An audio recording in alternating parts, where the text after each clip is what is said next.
श्री गणेशाय नमः।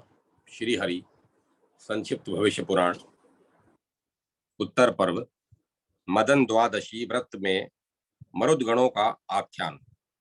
युधिष्ठिर ने कहा, भगवन, दिति दैत्यों की जननी ने जिस व्रत के करने से 49 मरुदों को पुत्र रूप में प्राप्त किया था, अब मैं आपसे उस मदन द्वादशी व्रत के विषय में सुनना चाहता हूँ। भगवान श्री कृष्ण बोले, महाराज, पूर्व काल में वशिष्ठ आदि महर्षियों ने दिति से जिस उत्तम मदन द्वादशी व्रत का वर्णन किया था, उसी को आप मुझसे विस्तार पूर्वक सुनिए। व्रतधारी को चाहिए कि वह चैत्र मास के शुक्ल पक्ष की द्वादशी तिथि को श्वेत चावलों से परिपूर्ण एवं छिद्र रहित एक घट स्थापित करे, उस पर श्वेत चंदन का अनुलेप लगा हो तथा वह श्वेत वस्त्र के 2 टुकड़ों से आच्छादित हो। उसके निकट विभिन्न प्रकार के ऋतु फल और गन्ने के टुकड़े रखे जाएं। वह विविध प्रकार की खाद्य सामग्रियों से युक्त हो तथा उसमें यथाशक्ति स्वर्ण खंड भी डाला जाए। तत्पश्चात उसके ऊपर गुड़ से भरा हुआ तांबे का पात्र स्थापित करें। उसके ऊपर केले के पत्ते पर काम तथा उसके वाम भाग में शक्कर समन्वित रीति से स्थापना करें।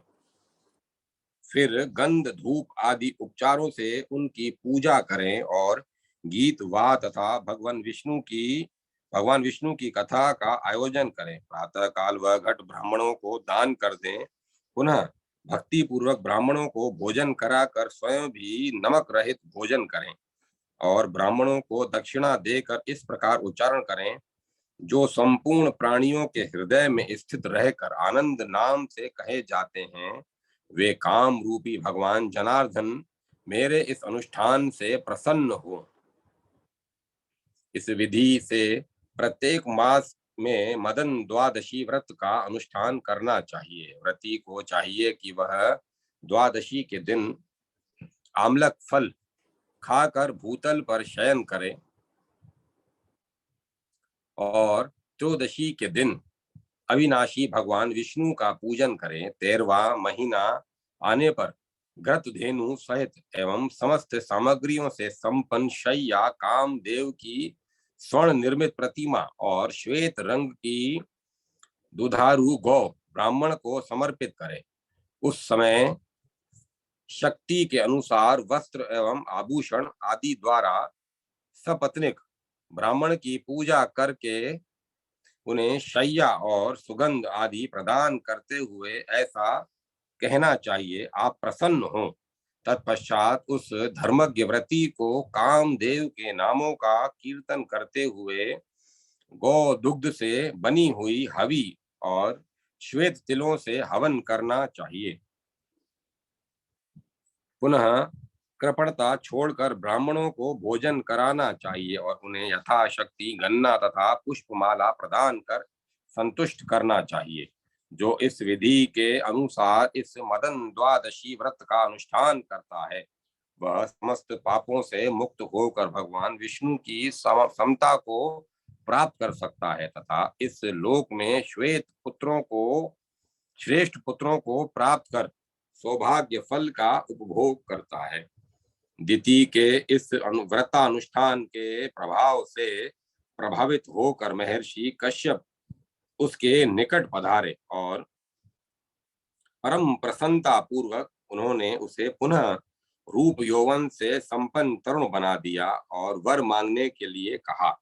दिति ने कहा, पतिदेव, मैं आपसे एक ऐसे पुत्र का वरदान चाहती हूँ जो इंद्र का वध करने में समर्थ, अमित पराक्रमी और महान आत्मबल से संपन्न हो। यह सुनकर महर्षि कश्यप ने उससे कहा, ऐसा ही होगा। कश्यप ने पुनः उससे कहा, वरान ने 100 वर्षों तक तुम्हें इसी तपोवन में रहना है और अपने गर्भ की रक्षा के लिए प्रयत्न करना है। वरवर्णिनी गर्भिणी स्त्री को संध्या काल में भोजन नहीं करना चाहिए। उसे न तो कभी वृक्ष के मूल पर बैठना चाहिए, न उसके निकट ही जाना चाहिए।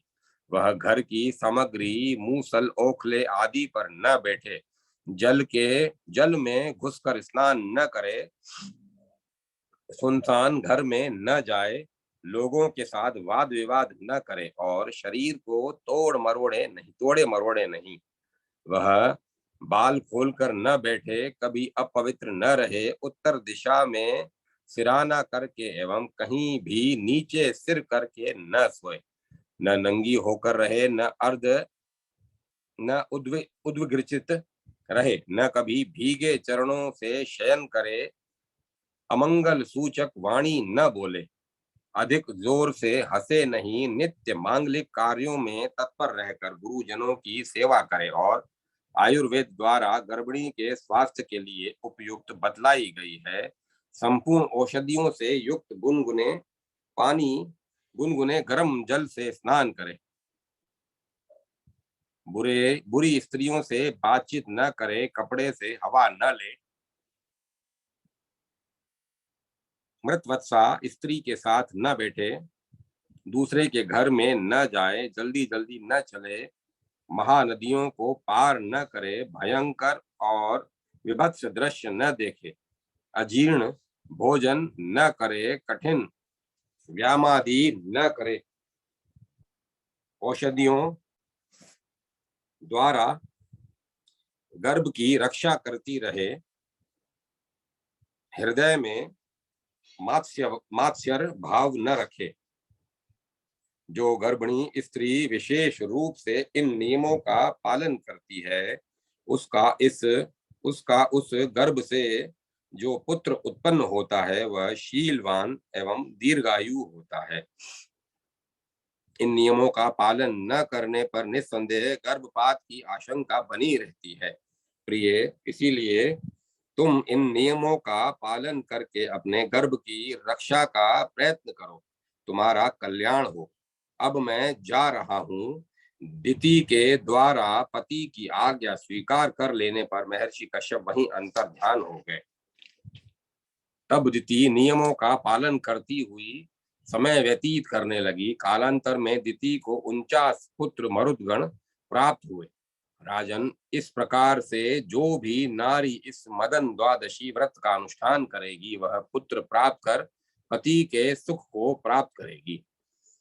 अबाधक व्रत एवं दुर्भाग्य दुर्गंध नाशक व्रत का महात्म्य। राजा युधिष्ठिर ने पूछा, भगवन, जन शून्य घोर वन में, समुद्र तरण में, संग्राम में, चोर आदि के भय में व्याकुल मनुष्य किस देवता का स्मरण करे जिससे उस संकट के समय उसकी रक्षा हो सके, यह आप बताएं। भगवान श्री कृष्ण ने कहा, महाराज, सर्वमंगला भगवती श्री दुर्गा देवी का स्मरण करने पर पुरुष कभी भी दुख और भय को प्राप्त नहीं होता। भारत, जब मैं और बलदेव जी अपने गुरु सांदीपनी मुनि के यहाँ सब विद्या पढ़ चुके तो उस समय हमने गुरु दक्षिणा के लिए गुरु जी से प्रार्थना की। तब गुरु जी ने हमारा दिव्य प्रभाव जानकर यही कहा, प्रभु, मेरा पुत्र प्रभास क्षेत्र में गया था, वहां उसे समुद्र में किसी प्राणी ने मार दिया।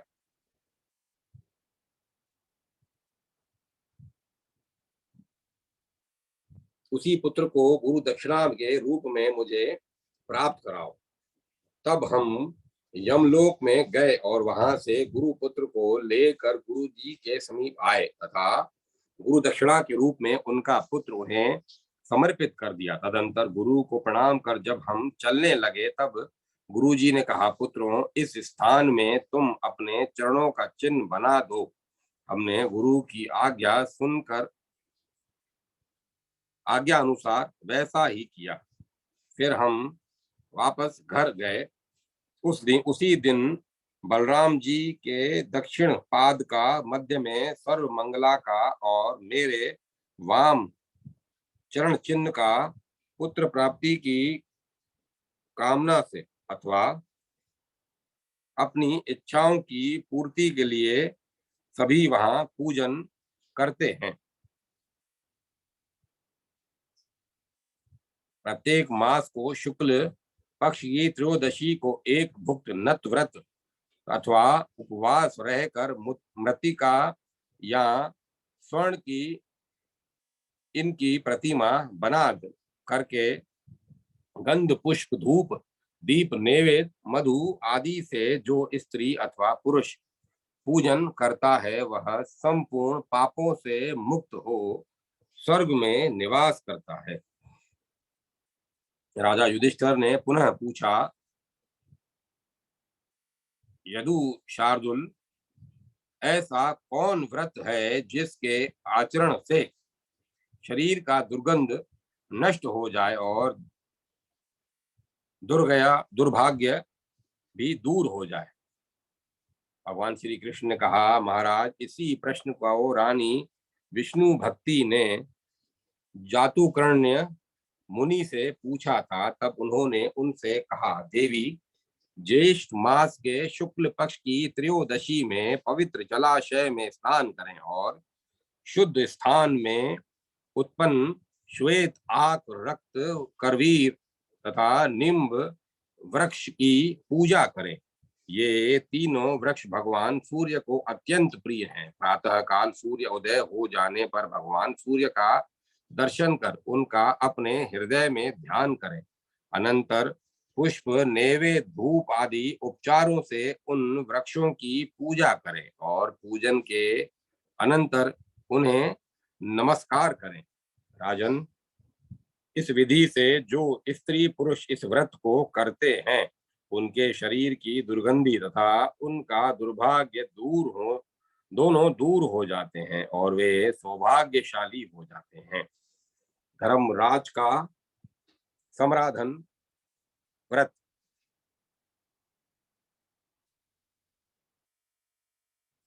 राजा युधिष्ठिर ने पूछा, भगवान, ऐसा कौन सा व्रत है जिसके करने से यमराज प्रसन्न हो जाएं और नरक का दर्शन न हो? भगवान श्री कृष्ण ने कहा, राजन, एक बार जब मैं द्वारका स्थित समुद्र में स्नान करके बाहर निकला तब देखा कि मृदुल मुनि चले आ रहे हैं। उनका तेज सूर्य के समान था और उनके मुख से तपस तपस तेज से उनके मुख के तपस तेज से दिशाएं उद्भासित हो रही थी। तब मैंने उनका अर्घ्यपात आदि से सत्कार कर आदर पूर्वक उनसे कहा, महाराज, प्राणियों के लिए अत्यंत भयदायक नरक तथा यमदूतों आदि का जिससे दर्शन न हो ऐसा कोई व्रत आप मुझसे बतलाएं। यह सुनकर मृदुल मुनि भी कुछ विस्मित से हुए, किंतु बाद में शांत मन होकर वे बोले, प्रभु, एक बार ऐसा हुआ कि मुझे अकस्मात मूर्छा आ गई और मैं पृथ्वी पर गिर पड़ा। उस स्थिति में मैंने देखा कि हृदय हाथ में लाठी लिए कुछ लोग आग से जलते हुए से मेरे शरीर से निकलकर बाहर खड़े हुए हैं और मेरे हृदय से एक अंगूठे के बराबर व्यक्ति को बलपूर्वक खींचकर तथा रस्सियों से बांधकर यमपुरी की ओर ले जा रहे हैं। फिर मैं तत्काल क्या देखता हूं कि यमराज की सभा लगी है और लाल पीले नेत्रों वाले यमराज सभा में विराजमान है तथा कफ वात पित्त ज्वार मास शोध फोड़े फुंसी भगंदर अक्षी रोग विषुची का गल ग्रह आदि अनेकों प्रकार के रोग और मृत्यु उन्हें घेरे हुए हैं और वे सभी मूर्तिमान होकर यमदेव की उपासना कर रहे हैं। यमदूत भयंकर शस्त्र धारण किए हैं। कुछ राक्षस दानव आदि भी वहां बैठे हैं। सिंह व्याघ्र बिच्छू दंश सियार सांप उल्लू कीड़े मकोड़े आदि भयंकर जीव जंतु वहां उपस्थित हैं। यमराज ने अपने किंकरों से पूछा, दूतों, तुम लोग यहाँ इन मृदुल मृदुल मुनि को क्यों ले आए हो? मैंने तो मृदुल क्षत्रियों को क्षत्रिय को लाने के लिए कहा था। वह कौंडिन्य नगर का निवासी भीष्म का पुत्र है।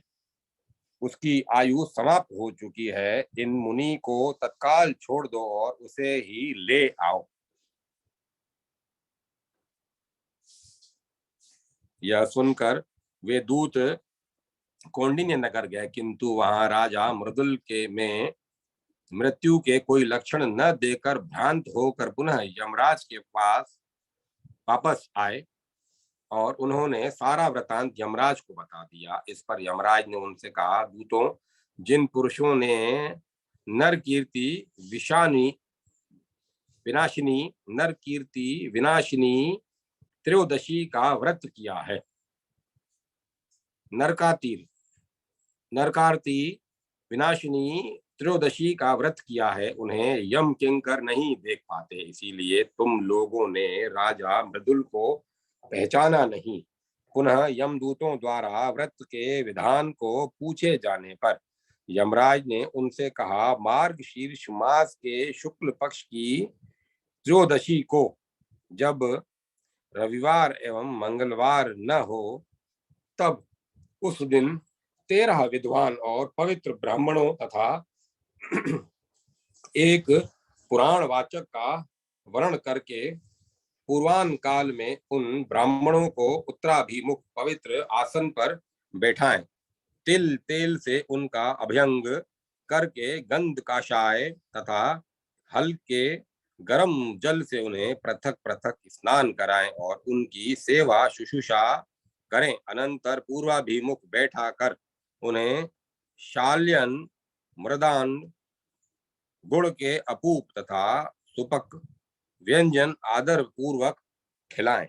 पुनः व्रती पवित्र होकर आचमन करें और उन ब्राह्मणों की अर्चना करें। ताम्र पात्र में प्रस्थ मात्र एक पसर या एक सेर तिल, तंडुल, दक्षिणा, छत्र, जल पूर्ण कलश आदि उन्हें अलग अलग प्रदान कर विसर्जित करें। इसी प्रकार वर्ष भर तक व्रत करें।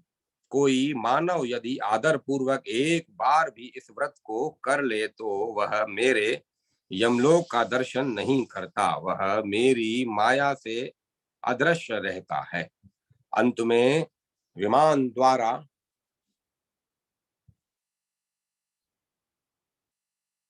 अर्क मंडल में प्रवेश कर वह विष्णुपुर और शिवपुर को प्राप्त करता है। यमदूतों, उस राजा मृदुल ने इस त्रयोदशी व्रत को पहले किया था, इसीलिए तुम सब उस क्षत्रिय श्रेष्ठ का दर्शन नहीं कर पाए। श्री कृष्ण उसी क्षण मेरी मूर्छा दूर हो गई और मैं स्वस्थ हो गया। भगवान, मैं आपके दर्शन की इच्छा से यहाँ आया था। जैसा पहले वृतांत हुआ वह सब मैंने आपको बतलाया है। भगवान श्री कृष्ण पुनः बोले, राजन, वे मुनि मुझसे इतना कहकर अपने स्थान को चले गए। कौन्तेय, आप भी इस व्रत को करें, इससे आपको यमलोक नहीं जाना पड़ेगा। इसी प्रकार जो कोई स्त्री पुरुष इस त्रयोदशी व्रत का श्रद्धा पूर्वक आचरण करेंगे, वे सभी पापों से मुक्त होकर अपने पुण्य कर्म के प्रभाव से स्वर्ग में पूजित होंगे और उन्हें कभी यम यातना नहीं सहनी पड़ेगी। अनग त्रयोदशी व्रत। युधिष्ठिर ने पूछा, संसार से उद्धार करने वाले स्वामिन, आप रूप एवं सौभाग्य प्रदान करने वाला कोई व्रत बतलाएं। भगवान श्री कृष्ण ने कहा, महाराज, शरीर को कलेश देने वाले बहुत से व्रतों के करने से क्या लाभ। अकेले अनंग त्रयोदशी ही सब दोषों का शमन एवं समस्त मंगलों की वृद्धि करने वाली है। आप इसकी विधि सुने। पहले जब भगवान शंकर ने कामदेव को दग्ध कर दिया, तब वह बिना अंग के ही सबके शरीर में निवास करने लगा। कामदेव ने इस व्रत को किया था जिससे उसका नाम अनंग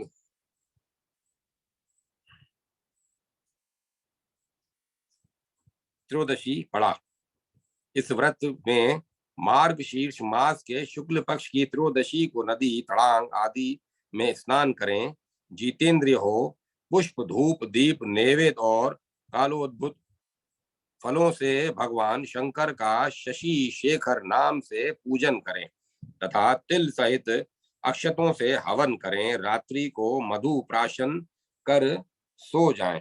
इससे व्रती यमदेव के समान ही सुंदर हो जाता है और 10 अश्वमेध यज्ञों का फल प्राप्त करता है। इसी प्रकार पोष मास के शुक्ल पक्ष की त्रयोदशी में भगवान शंकर का योगेश्वर नाम से पूजन कर चंदन का प्राशन करें तो शरीर में चंदन के समान गंध हो जाती है और व्रती राजस्यु यज्ञ का फल प्राप्त करता है।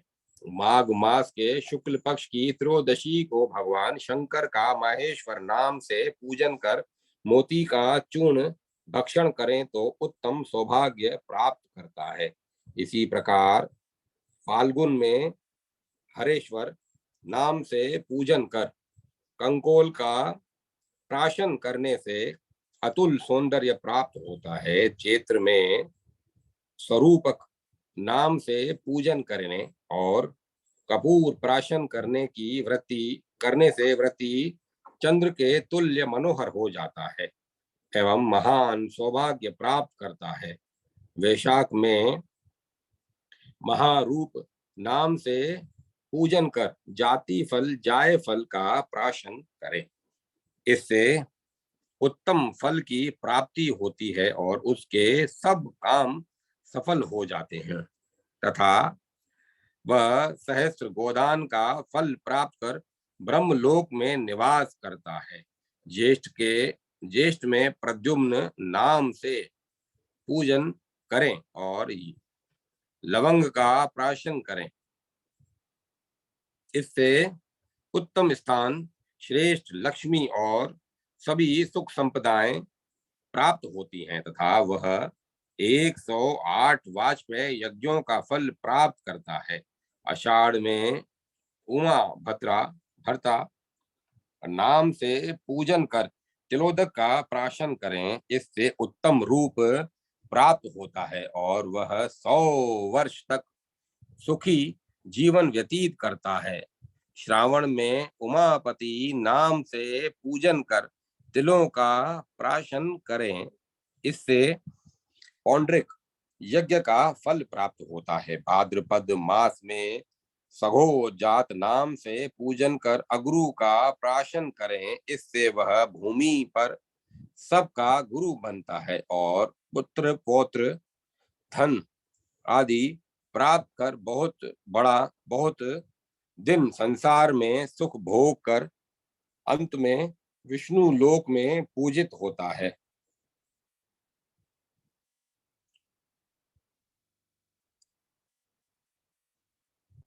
अश्वनी मास में त्रिदशाधिपति नाम से पूजन कर स्वर्णोदक का प्राशन करें तो व्रती उत्तम रूप सौभाग्य प्रगल्भता और करोड़ों निष्क दान का फल प्राप्त करता है।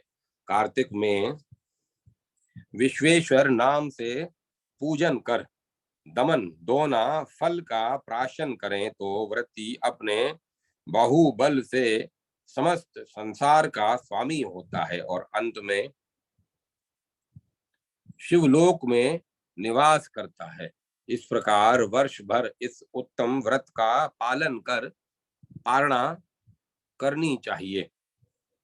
फिर कलश स्थापित कर उसके ऊपर ताम्र पात्र और उसके ऊपर शिव की प्रतिमा स्थापित कर श्वेत वस्त्र से आच्छादित करें।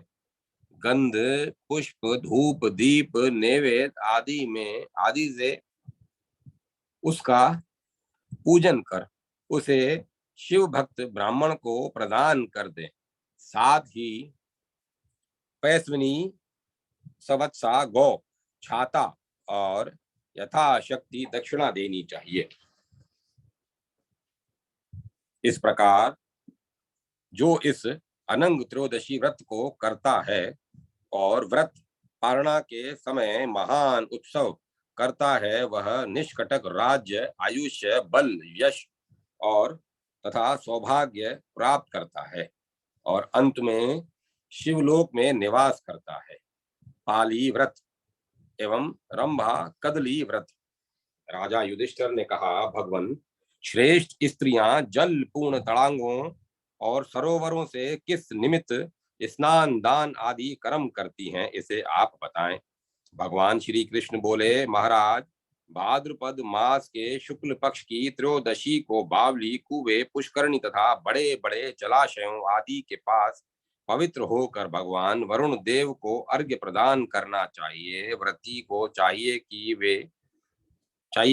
तड़ाग के तट पर जाकर फल, पुष्प, वस्त्र, दीप, चंदन, महावर, सप्त धान्य, बिना अग्नि के स्पर्श से पका हुआ अन्न, तिल, चावल, खजूर, नारिकेल, बिजोरा, नींबू, नारंगी, अंगूर, दाड़िम, सुपारी आदि उपचारों से वरुणी सहित वरुण देव की एवं जलाशय की विधि पूर्वक पूजा करें और उन्हें अर्घ्य प्रदान कर इस प्रकार उनकी प्रार्थना करें। जलचर जीवों के स्वामी वरुण देव, आपको नमस्कार है। सभी जल एवं जल से उत्पन्न रस द्रव्यों के स्वामी वरुण देव, आपको नमस्कार है। मेरे शरीर में पसीना, दुर्गंध या विरसता आदि मेरे मुख में न हो। वरुण देवी के स्वामी वरुण देव, आप मेरे लिए सदा प्रसन्न एवं वरदायक बने रहें।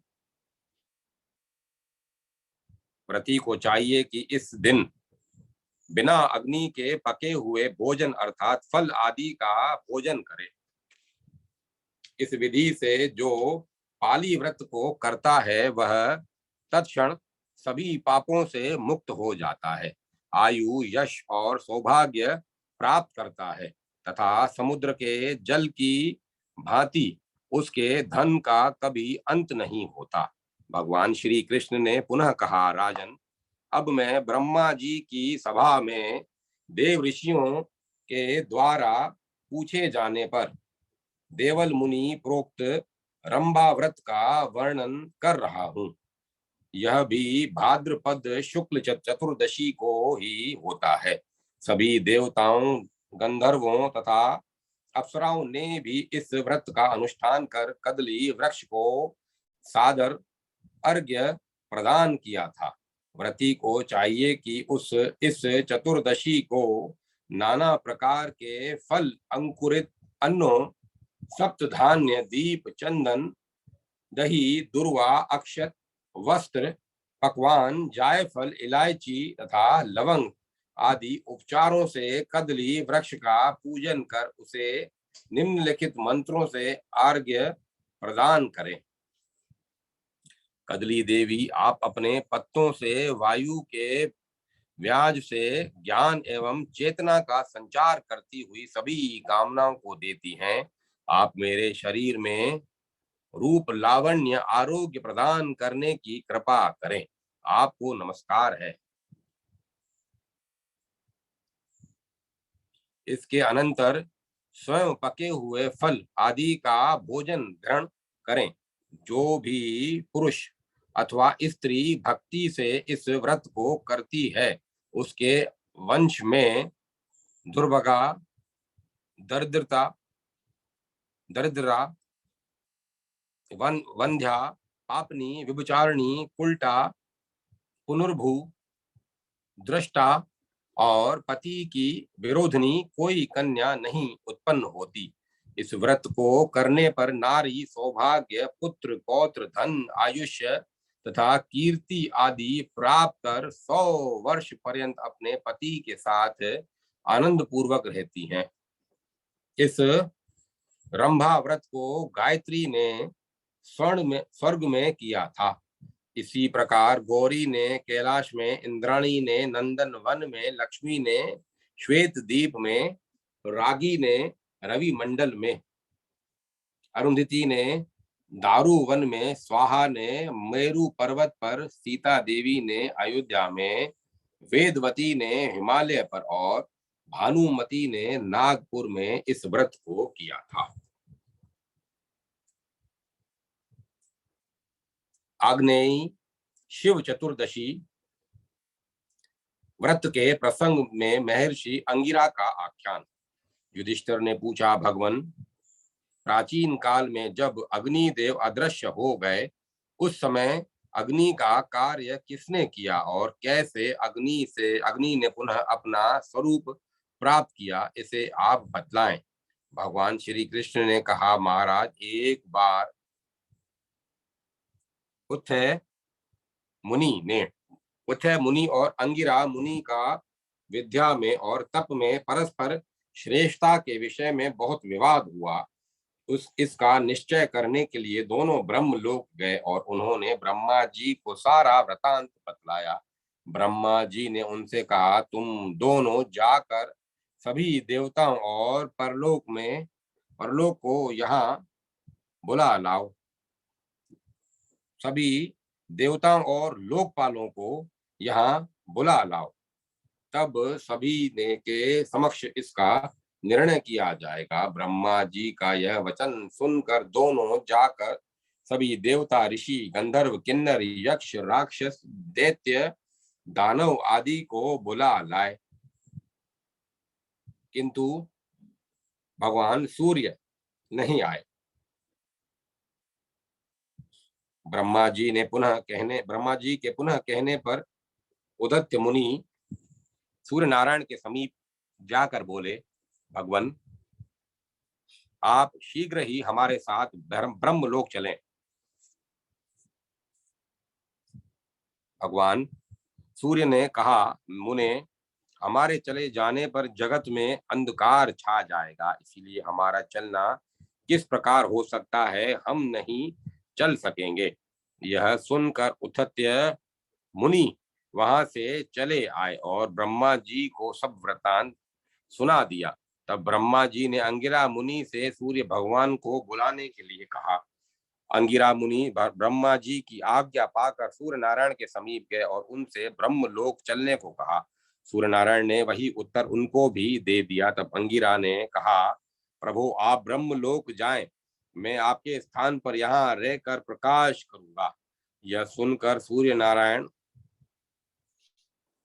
तो ब्रह्मा जी के पास चले गए और अंगिरा मुनि प्रचंड तेज से तपने लगे। इधर भगवान सूर्य ने ब्रह्मा जी से पूछा, ब्रह्मन, आपने किस निमित्त से मुझे यहाँ बुलाया है?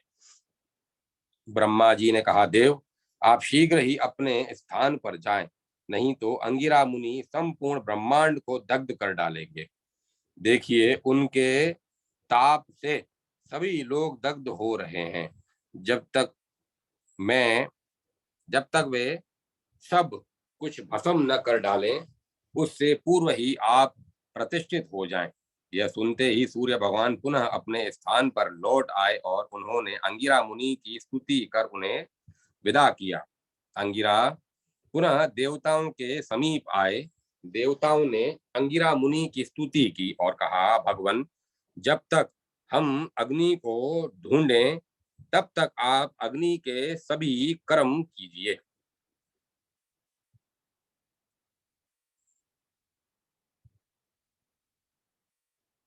भगवान देवताओं का ऐसा वचन सुनकर महर्षि अंगिरा अग्नि रूप में देव कार्य आदि को संपन्न करने लगे। जब अग्निदेव आए तो उन्होंने देखा कि अंगिरा मुनि अग्नि बनकर स्थित हैं। इस पर वे बोले, मुने, आप मेरा स्थान छोड़ दें, मैं आपकी शुभा नाम की स्त्री से ज्येष्ठ एवं प्रिय पुत्र के रूप में उत्पन्न होऊंगा, तब मेरा नाम होगा बृहस्पति।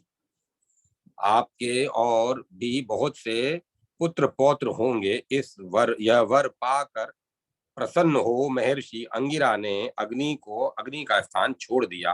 राजन, अग्निदेव को चतुर्दशी तिथि को ही अपना स्थान प्राप्त हुआ था, इसीलिए इस तिथि इसीलिए यह तिथि अग्नि के प्रति प्रिय, अग्नि को अति प्रिय है और अग्नेयी चतुर्दशी तथा रौद्री चतुर्दशी के नाम से प्रसिद्ध है। स्वर्ग में देवता और भूमि पर मानधाता मनु, नहुष आदि बड़े बड़े राजाओं ने इस तिथि को माना है।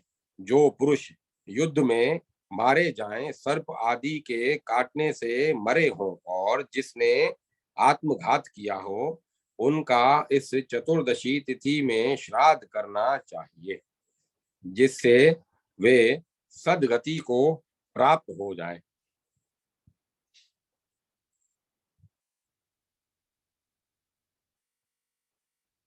इस तिथि के व्रत का विधान इस प्रकार है।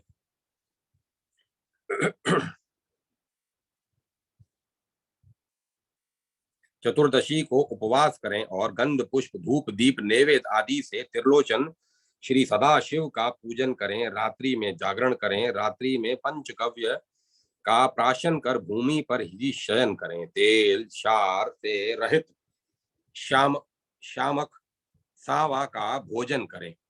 अग्नि के नाम मंत्रों द्वारा काले तिलों से 108 आहुतियां प्रदान करें। दूसरे दिन प्रातः स्नान कर पंचामृत से शिव जी को स्नान कराकर भक्ति पूर्वक उनका पूजन करें और पूर्वोक्त रीति से हवन कर उनकी प्रार्थना करें। पीछे आरती कर ब्राह्मण को भोजन कराएं, उनको दक्षिणा दें और मौन हो स्वयं भी भोजन करें। इस प्रकार एक वर्ष कर स्वर्ण की त्रिलोचन भगवान शंकर की प्रतिमा बनाएं। प्रतिमा को चांदी के वृषभ पर स्थापित 2 श्वेत वस्त्रों से आच्छादित कर ताम्र पात्र में स्थापित करें। तदंतर गंध श्वेत पुष्प धूप दीप नैवेद्य आदि से उसका पूजन कर ब्राह्मण को दे दें।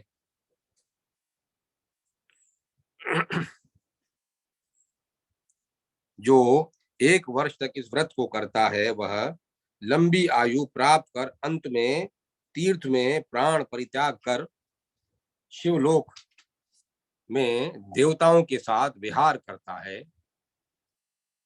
वहां बहुत काल तक रहकर वह पृथ्वी में आकर ऐश्वर्य संपन्न धार्मिक राजा होता है। पुत्र पोत्रों से समन्वित होता है और चीर काल तक आनंदित रहता है तथा अपने अभिष्ट मनोरथों को प्राप्त करता है।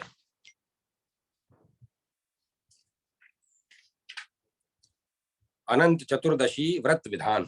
भगवान श्री कृष्ण ने कहा, राजन, संपूर्ण पापों का नाशक, कल्याणकारक तथा सभी कामनाओं को पूर्ण करने वाला अनंत चतुर्दशी व्रत नामक एक व्रत है, जिसे भाद्र मास के शुक्ल पक्ष की चतुर्दशी को संपन्न किया जाता है। युधिष्ठिर ने पूछा, भगवान, आपने जो अनंत नाम लिया है, या क्या ये अनंत शेष नाग हैं या कोई अन्य नाग हैं, अथवा परमात्मा है या ब्रह्म है? अनंत संज्ञा किसकी है, इसे आप बतलाएं। भगवान श्री कृष्ण बोले, राजन, अनंत मेरा ही नाम है।